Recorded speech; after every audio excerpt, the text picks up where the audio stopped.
Portugal has one player who scores more than entire countries combined. Take him away, and does the whole team just collapse? That's the question everyone's afraid to ask. Today we're breaking down exactly why Portugal, without Cristiano Ronaldo, isn't just weaker. It might be a completely different, much worse team. And by the end, you'll understand something most casual fans completely miss about how national teams actually work. Let's start simple. In football, one superstar can hide a lot of problems. Ronaldo isn't just a scorer, he's a psychological weapon. Opposing defenders literally change how they play just because he's on the field. Coaches build entire game plans around stopping one man. That's rare. Most teams don't have that kind of leverage. Here's the crazy part. Ronaldo has scored over 130 international goals. That's not just a record. That's more than double what most legendary strikers manage in their entire careers. To put that in perspective, imagine one NFL player accounting for 40% of his team's total touchdowns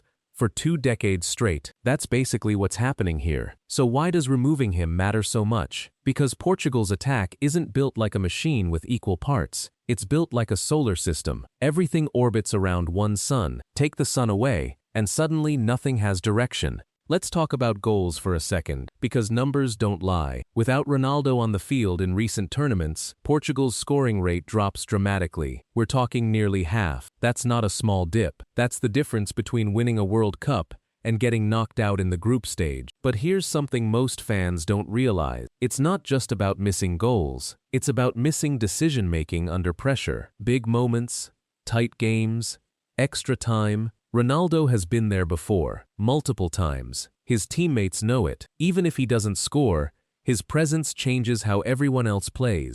Confidence is contagious, so is panic. Now let's flip the coin, because there's a counter-argument worth mentioning. Some experts think Portugal's newer generation, players like Bernardo Silva, and younger rising stars, could actually create a more balanced, less predictable team without relying on one aging superstar. Less dependency sometimes means more flexibility. It's a fair point. Football history has examples of teams becoming better after losing their biggest star, simply because everyone else finally had to step up. But here's the twist most people miss. Portugal isn't just losing a striker, they're losing their identity. For almost 2 decades, Portugal's entire football story has been written around one man. Removing him doesn't just remove goals, it removes the emotional core of the team. And in high-pressure tournaments like the World Cup, emotional stability can matter just as much as talent. Think about it like a band losing its lead singer right before a world tour. Sure, the other musicians are talented, but fans came for one specific voice, and without it, even a perfect performance can feel incomplete. So will Portugal completely fail